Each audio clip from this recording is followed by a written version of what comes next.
Tempo spectateurs, bonsoir. Nous sommes aujourd'hui samedi 2 novembre 2019.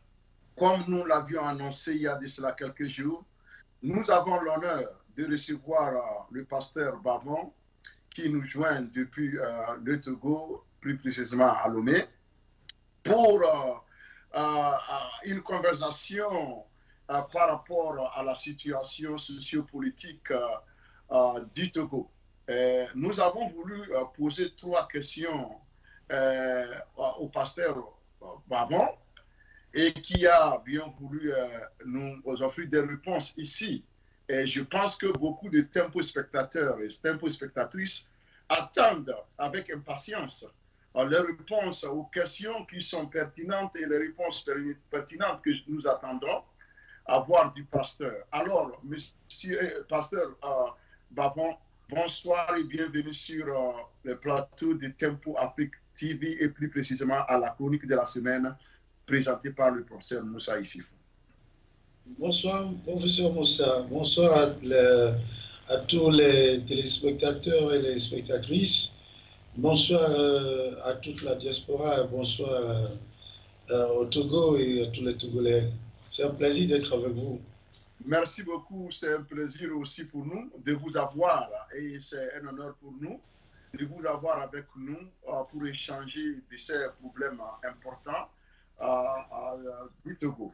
Alors, notre première question s'articule autour du concept de l'alliance entre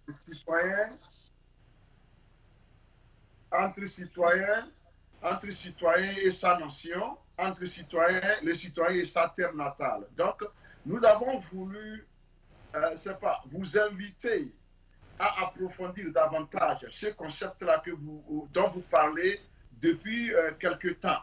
Les Togolais vous ont écouté. Les Togolais, il y en a qui sont encore intéressés. Ils veulent vous écouter, vous suivre en live, en direct, pour pouvoir vraiment comprendre ce que vous voulez dire par alliance citoyen et sa terre natale. Monsieur pasteur Bavon, vous avez la parole. Je vous remercie, professeur Moussa, et merci à toutes et à tous de nous prêter votre attention. En fait, le concept de la citoyenneté tel que nous l'entendons, c'est dans le cadre de la lettre que nous avions envoyée officiellement au gouvernement togolais et en titre d'information également à toutes les organisations internationales qui sont représentées au Togo pour leur faire comprendre que nous revendiquons que les processus électoraux s'arrêtent pour cause de constitution irrégulière. Les réformes ont été faites, mais ce sont des réformes qui ne peuvent pas nous conduire aux élections. Et là, dans son article 150 de cette constitution en question, nous les informons, faisant comprendre que s'il arrive qu'un coup de force est maintenu dans le cadre de cette organisation électorale, donc la Constitution donne à chaque citoyen le droit de s'organiser, tous les citoyens, de s'organiser pour faire barrage à l'autorité illégitime. Donc je pense qu'en cela, il fallait que les gens comprennent ce que signifiait cette responsabilité nationale d'un citoyen. La responsabilité qu'un citoyen a à l'égard de sa terre natale. C'est de cela que venait le concept de l'alliance que nous avons, l'alliance de sang que nous avons avec notre terre natale. Le problème est que les Africains et notamment les Togolais, nous sommes maintenus dans une certaine méconnaissance de ces réalités. Lorsqu'un individu naît, je m'en vais vous expliquer profondément ce que cela signifiait, ce concept de citoyenneté. Donc, lorsqu'un individu naît, avant de naître d'ailleurs, nous connaissons quelque chose qu'on appelle le placenta. Donc, le placenta dans lequel le bébé est conçu sert de filtre entre le bébé et sa mère. Donc le placenta filtre les nourritures. Je vais parler sur le plan matériel, les nourritures, les déchets. Et seul ce qui est nutritionnel pour l'enfant rentre dans l'enfant. Il en est de même spirituellement. Lorsqu'il s'agit des malédictions ou des abominations, des choses spirituelles qui se trouvent dans la maman, le placenta spirituellement empêche l'entrée de ces choses dans l'enfant. Bien, et lorsque le placenta est spirituellement bien préparé, l'enfant ne souffre pas des mêmes fléaux spirituels que les parents. Bon, c'est souvent lorsque il n'y a pas un bon travail spirituel qui est fait que les enfants répètent ipso facto les problèmes de leurs parents sur le plan spirituel et d'ailleurs sur le plan psychologique, les problèmes comportementaux. Alors, ce placenta, la première chose qu'il avale pour nous, c'est la terre. Tout le monde, chaque culture a sa manière de traiter son placenta, mais c'est la terre qui reçoit ces déchets triés depuis le ventre, permettant à l'enfant d'être viable et vivable. Alors, vous allez constater que lorsque l'enfant naît, il y a le sang qui coule de l'enfant depuis les nombrils et sur la terre qui sert de symbole. Cela sert de symbole d'alliance entre cet enfant et la terre qui l'accueille. C'est pourquoi les gens ont même compris que on pouvait avoir ce que nous appelons en droit le droit de sol de naissance. Lorsque vous naissez dans un pays, vous devenez immédiatement un national de ce pays. Vous avez la nationalité de ce pays pour les États qui ont compris cette réalité. Parce que le sang de l'enfant est reçu par la terre en forme d'alliance entre cet enfant et cette terre. Chose très importante, c'est que, alors à partir de ce moment, il y a quand on parle d'alliance, c'est un contrat où les deux co-contractants ont des engagements ou des obligations l'un envers l'autre. La terre a une obligation envers l'enfant, l'enfant aussi en a envers la terre. Et l'obligation de la terre, c'est de nourrir cet enfant, c'est de le protéger et de permettre à cet enfant de grandir et de devenir une étoile ou un élément fort. Alors, du côté de l'enfant, l'enfant a trois engagements envers sa terre natale. C'est d'abord de protéger cette terre contre toutes les forces destructrices, que ce soit des formations politiques, des personnes qui veulent empêcher le développement de cette terre.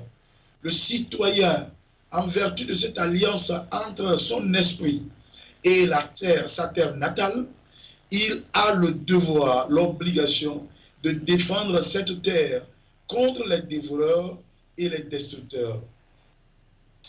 Alors, la deuxième obligation, il s'agit là, pour l'enfant, étant devenu ce qu'il est, de contribuer au développement de cette terre, c'est-à-dire permettre la gloire du nom de cette terre, travailler afin que cette terre trouve son développement.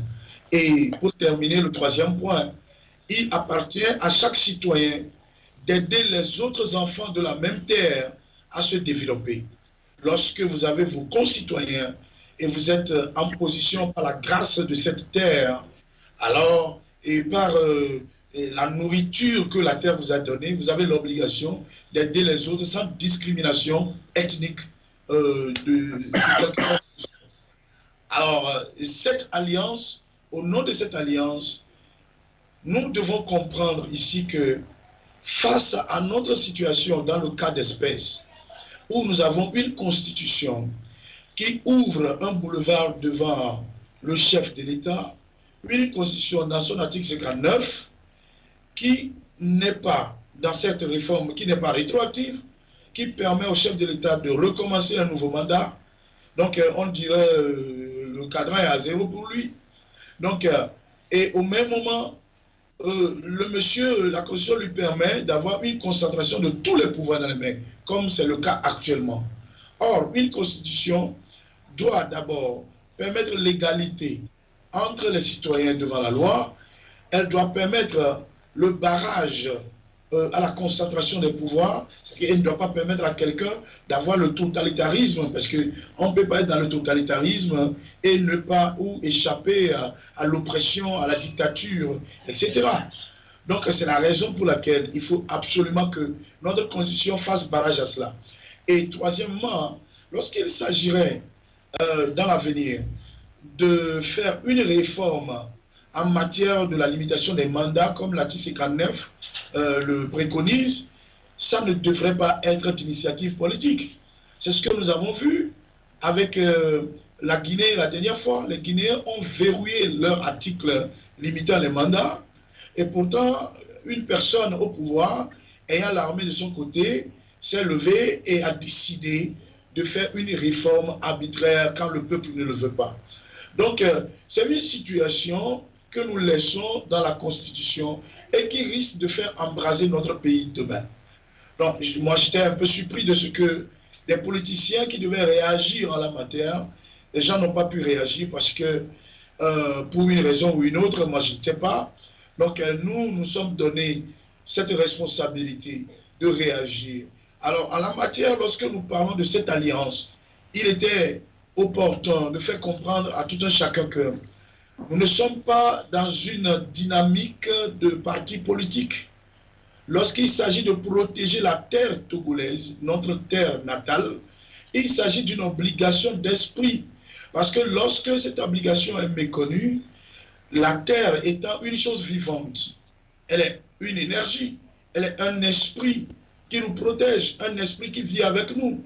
Donc, si l'obligation est méconnue à l'égard de la terre, les abominations et les malédictions, les déchets que la terre avait reçus de nous, nous permettant d'être une personne, un arbre fruitier qui porte des fruits, alors il retourne ces malédictions sur notre tête.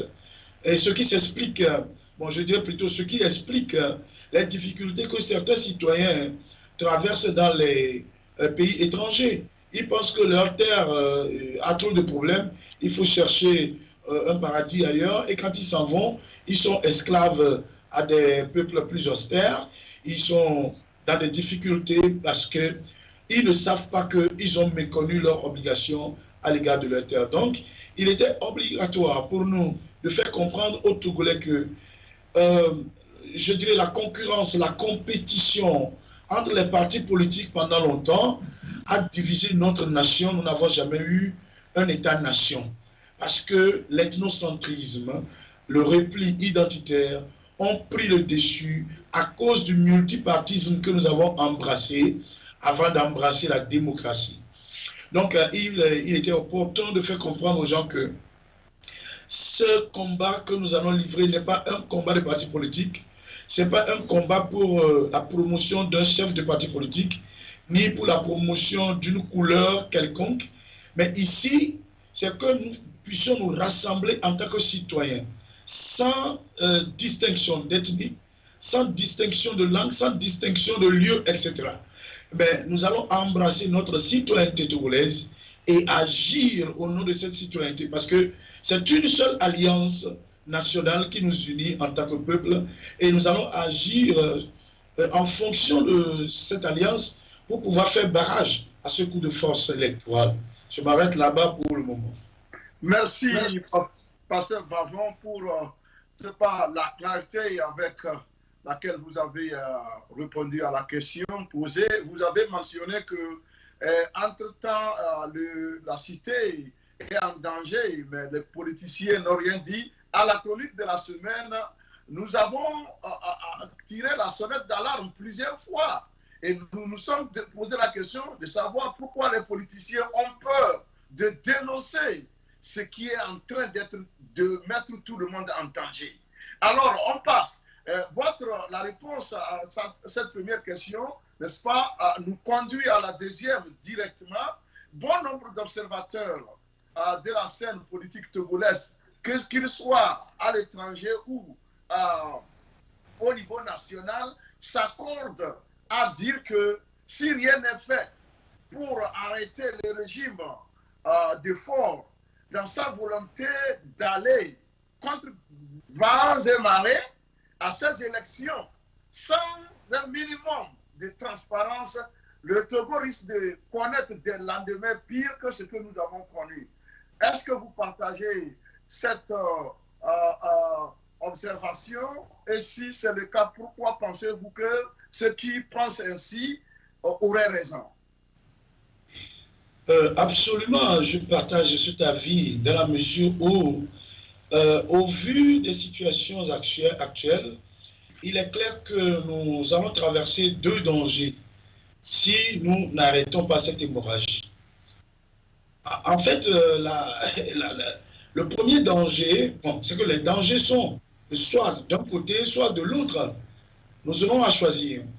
Donc, le premier danger, c'est que dans l'hypothèse où on faisait la négligence, on jouait à la carte de compétition de partis politiques dans laquelle ils nous ont emballés pendant presque 30 ans maintenant, et que tout le monde se taisait et tout le monde se disait, bon voilà, on fait cette guerre sur les réseaux sociaux, et en fin de compte, il y a grande abstention du peuple à ces élections.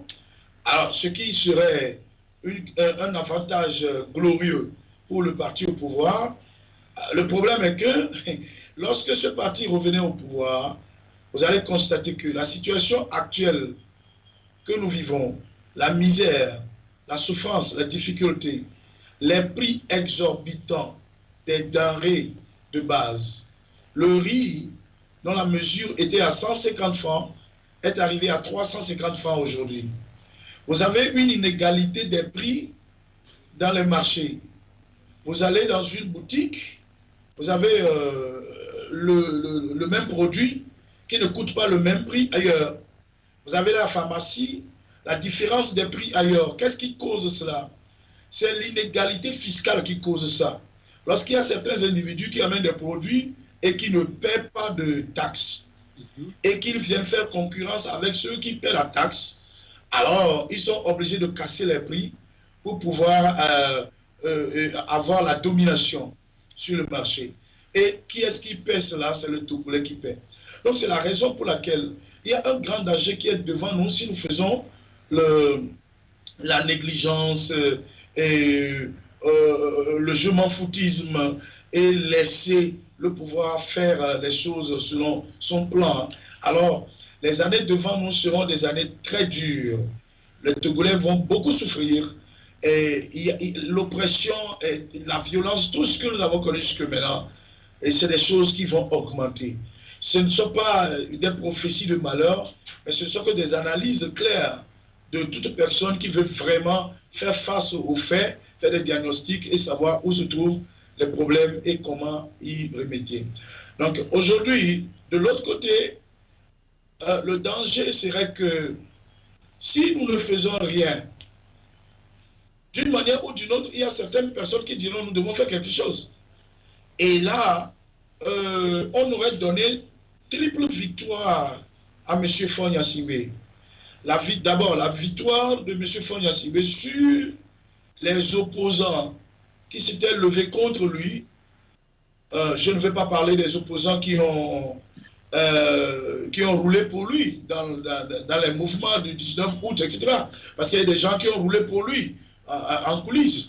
Mais les vrais opposants qui se sont opposés à lui, bon voilà, et qui ont fait secouer son pouvoir, vous allez constater que M. Faure Gnassingbé va montrer une grande victoire sur ces personnes et va exhiber une grande victoire sur le peuple qui s'est soulevé contre lui, le peuple protestataire. Et par-dessus tout, M. Faure Gnassingbé va exhiber une victoire de concentration des pouvoirs à nouveau.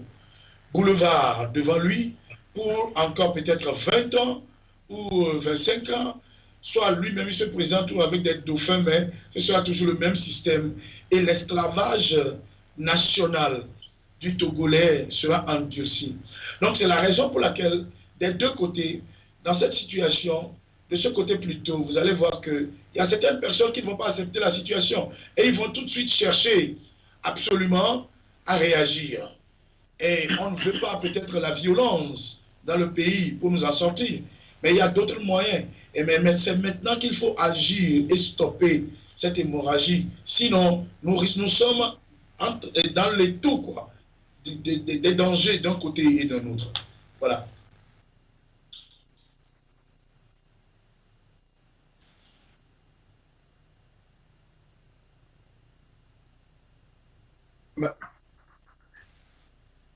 Merci.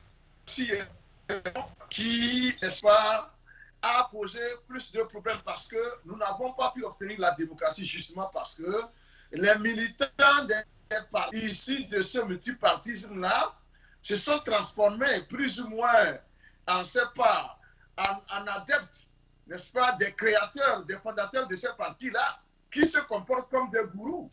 Ou bon, les partis politiques, si le gourou ne donne pas le mot d'ordre, personne ne sort. Et aujourd'hui, vous avez pensé et vous venez de parler d'un concept qui est nouveau au Togo. Le concept alliance entre citoyens et sa terre. C'est-à-dire que l'on est d'abord, avant de vouloir choisir son parti politique, c'est-à-dire que ce qui prime surtout, c'est ce lien-là d'abord qui lie le citoyen à sa terre. Et je pense que à la lourde vont les choses. Il va falloir que les citoyens togolais se réveillent pour pouvoir mettre entre parenthèses leur allégeance aux partis politiques et refaire ou bien signer un nouveau contrat avec leur terre afin de la défendre parce que cette terre est en danger. Alors, Pasteur Babon, nous savons tout ça là. La situation du Togo, multipartisme, tout ça là, le comportement de certains ou bien des leaders politiques qui s'érigent en demi-dieu, fait que les gens n'écoutent pas. Alors, pensez-vous que, vu cette situation, vu ce que nous connaissons, est-ce que si une autre voix se lève pour appeler le peuple togolais, n'est-ce pas, à lutter pour obtenir la liberté que nous recherchons depuis 30 ans, pensez-vous que les citoyens vont l'écouter? Une voix nouvelle qui n'est affiliée à aucune association, à aucun parti politique, qui se lève et qui dit « Je suis citoyen, j'appelle mes frères citoyens ». Et ces citoyens-là sont aussi et les leaders et les membres des partis politiques, parce qu'il faut être citoyen d'abord, avant d'avoir son parti. Pensez-vous que les gens vont entendre cet appel? Je vous remercie, M. Moussa. Voyez-vous, au regard de tous ces faits que vous venez de si bien souligner, il convient que nous soulignions certaines réalités et expliciter la situation. En fait, il y a un mythe de la personnalité politique qui plane toujours dans la tête de tout peuple. Ce n'est pas seulement le peuple togolais. Même le peuple français, les Américains, on a tendance à croire que quelqu'un qui s'est affirmé en public pendant un certain temps, un bon activiste qui parle bien et qui a eu le courage d'être devant. Vous voyez, ça donne une image d'un Hercule, une image d'un Dieu tout-puissant, une personne extraordinaire. Donc, et là, de cela vient le mythe de la personnalité politique, où les peuples voient ces gens comme des sauveurs, des personnes qui ne sont pas ordinaires comme les membres du peuple. Mais voilà, et cela est normal.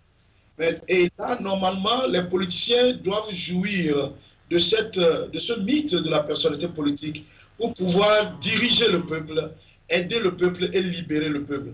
Et non utiliser cela pour, au contraire, trahir le peuple ou s'accaparer des soulèvements du peuple ou marchander avec les partis au pouvoir, etc. Comme nous l'avions vu jusque maintenant. Alors, la réalité, c'est que le multipartisme a créé des situations comme ça, dont ce que nous venons de parler tout à l'heure. Autre chose que le multipartisme a créé, c'est que la division, parce que au début, dans les années 90, lorsqu'on a prêché le multipartisme, nous avons cru que le fait pour avoir la capacité de créer plusieurs partis dans le pays était un premier signe de la démocratie pour nous, de la liberté pour nous. Au contraire, ce que cela a créé, c'est plutôt la compétition, parce que les partis ont pour vocation, ont une caractéristique intrinsèque de lutter entre eux pour conquérir le pouvoir ou pour exercer le pouvoir. Mais alors, dans cette quête, il doit y avoir une concurrence et compétition entre eux-mêmes.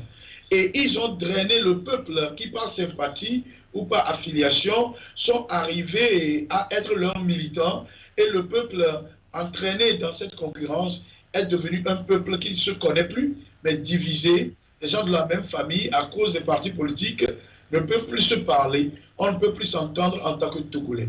Et ça, c'est des faits que le multipartisme nous a donnés. Aujourd'hui, s'il faut faire quelque chose, on doit obligatoirement se dépouiller des habits de partis politiques, des couleurs de partis politiques, de l'adoration, de la déification d'une personne. On doit enlever tout cela de notre tête et penser que les moins que rien que nous sommes en tant que citoyens, nous pouvons faire des choses extraordinaires. Nous ne pouvons pas nous attendre à des géants, à des personnes que nous avons ornées de marbre ou de bronze dans notre tête, qui paraissent comme des tout-puissants, de venir nous sauver dans cette situation. Parce que seul le peuple a la clé de la solution aujourd'hui. Si nous voulons fonctionner encore dans le sens de partis politiques, vous allez voir ce qui s'est passé le 19 août. On se demande pourquoi un tel grand mouvement qui a embrasé le monde entier n'a pas pu aboutir. Bon, moi je n'ai jamais vu un peuple qui soit arrivé à ce niveau de secousse d'un pouvoir oppressionnaire, sauf le 19 août. Nous ne l'avons jamais connu. Et ça a été une chose extraordinaire. Mais c'est encore plus malheureux de constater que cela n'a pas abouti parce que dans le mouvement, chaque parti a voulu s'affirmer.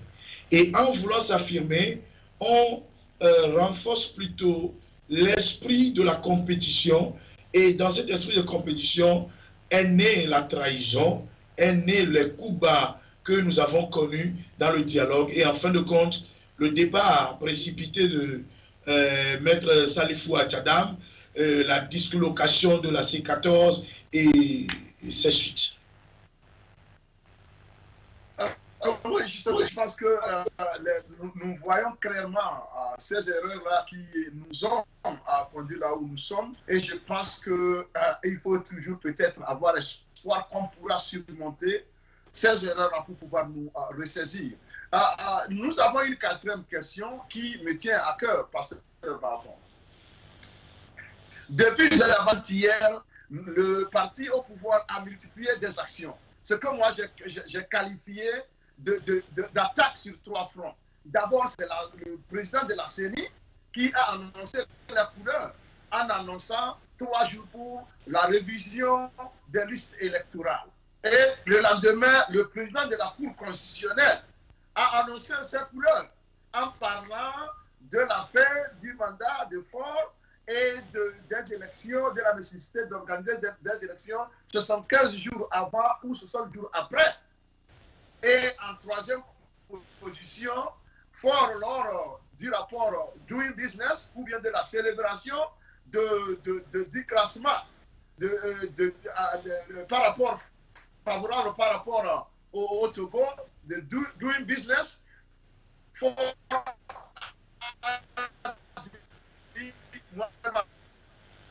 à la chronique de la semaine, j'ai pensé que c'était 3 fronts que le RPTA a ouvert en 3 jours. Et il assaille le peuple de tous côtés. Alors, j'avais pensé que, comme on l'a dit, les politiciens allaient trouver une occasion pour réagir, pour nous affirmer que non, ils sont dans la rien n'a été fait jusqu'à... Pasteur Barbon, que pensez-vous, c'est pas de cette léthargie politico, c'est pas citoyenne, si je peux le dire? Qu'est-ce qui se passe au Togo?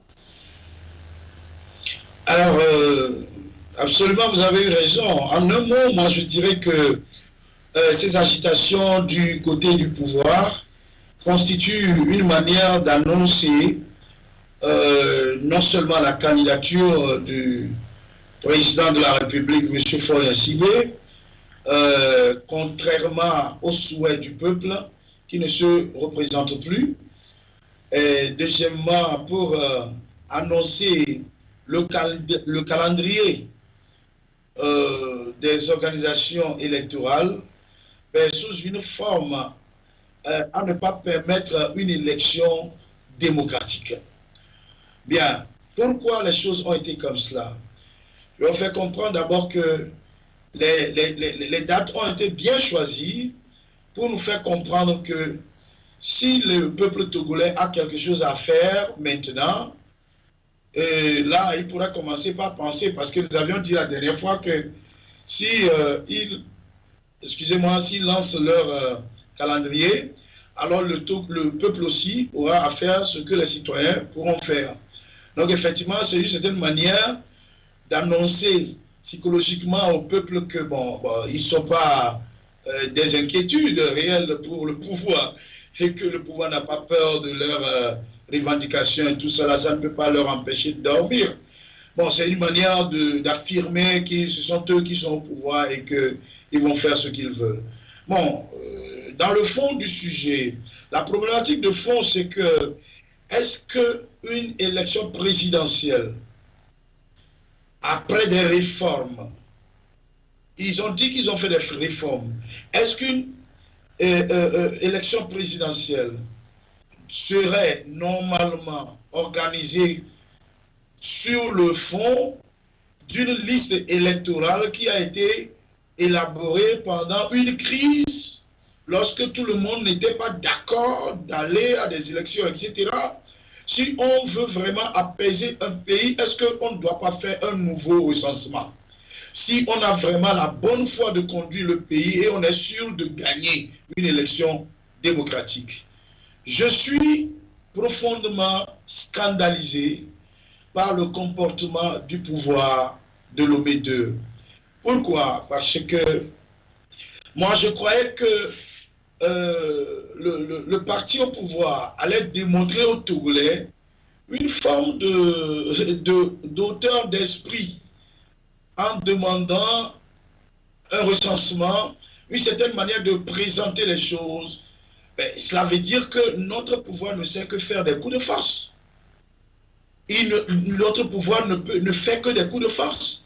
C'est-à-dire que le citoyen, le pouvoir le voit comme n'importe qui n'a aucune valeur de citoyenneté.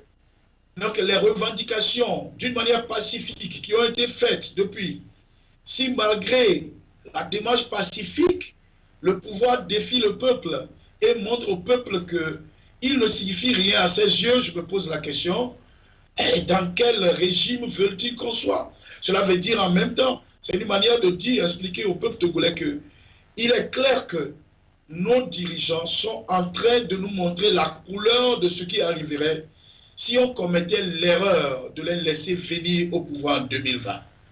Donc c'est la raison pour laquelle nous faisons appel à des réactions. L'autre côté de votre question qui consiste à la réaction des politiciens, qui est complètement muette, et voilà, vous devez savoir que la première des choses, c'est que les politiciens togolais aujourd'hui sont dans une situation de besoin de survie. Ils ont besoin de survivre politiquement. Là où ils sont, le pouvoir ou la force ne leur appartient plus de faire quoi que ce soit comme vraiment une lutte qui signifie quelque chose. C'est pourquoi tout le pouvoir de faire barrage au pouvoir de Lomé II appartient aux citoyens du nord au sud. Si nous espérons que nos politiciens vont encore dire quelque chose, c'est se foutre le doigt dans l'œil. Pourquoi? Parce que vous allez à une élection, sachant bien sûr que vos électeurs ne seront pas enrôlés. 3 jours ne suffiront pas pour vos électeurs, vos partisans et militants, de se faire enrôler. On vous a déjà fait ce coup pendant les élections locales. Bien, alors, la liste qu'ils avaient dite, qu'ils avaient faite, je dirais, avant les législatives, n'est pas une liste appropriée à nous conduire vers des présidentielles. Et alors, mais si vous insistez à aller dans une telle élection, sachant que vous avez devant vous une machine à fraude gigantesque, une machine à corruption, une machine à brutalité incomparable.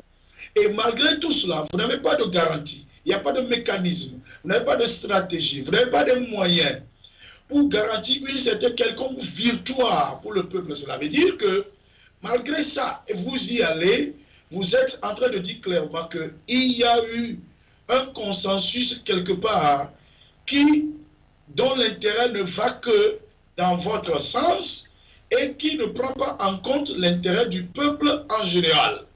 Parce que personne ne fait rien sans poursuivre un intérêt. L'intérêt est toujours le motif qui motive les gens. Donc, et où est leur intérêt en allant à une telle élection qui ne serait qu'une mascarade? Bon, alors peut-être des gens, d'autres disent que c'est les reliquats du financement des élections, voilà, que certains poursuivent. D'autres encore disent que peut-être c'est des postes qui sont arrangés entre eux et le pouvoir de Lomé II. Mais quand même, c'est honteux et c'est scandaleux parce que nous n'avons pas que les citoyens togolais qui nous regardent. Nous avons le monde entier qui a les yeux braqués sur nous. On ne peut pas continuer par faire figure de parents pauvres dans la sous-région de l'Afrique. On ne peut pas continuer par faire figure de politiciens et d'esprits étroits ou sans ambition. Donc, cela explique leur silence. Parce qu'il y a eu, d'une manière ou d'une autre, un consensus qui garantit un intérêt des uns et des autres. Et bien voilà, le peuple aura tout perdu, le peuple sera encore enfoncé dans la souffrance et la misère. Mais tant que certaines personnes voient leur part dedans, d'autres s'asseyent déjà dans les bureaux de municipalité avec grande joie. Donc il y a encore d'autres promesses qui leur sont faites dans les jours à venir après les élections, s'il y a eu élection. Donc ils s'en lèchent déjà les lèvres à cause de toutes ces promesses. Et malheureusement, je pense et je veux compter sur les Togolais que les citoyens togolais ne vont plus se laisser berner cette fois-ci. Les citoyens togolais ne vont plus dormir sur leur laurier en se disant « laissons-les faire comme ils veulent ». Ce serait abdiquer une résignation historiquement scandaleuse. Je veux bien croire que les citoyens togolais vont s'organiser d'une certaine manière, que ce soit dans la diaspora ou que ce soit ici, à partir de maintenant. Moi, je pense que jusqu'avant le temps où ils ont déjà programmé faire leur hostilité, les citoyens togolais doivent se faire entendre et manifester ce qu'ils ont dans leur cœur, cet amour d'alliance pour leur terre natale. Merci, pasteur Babon.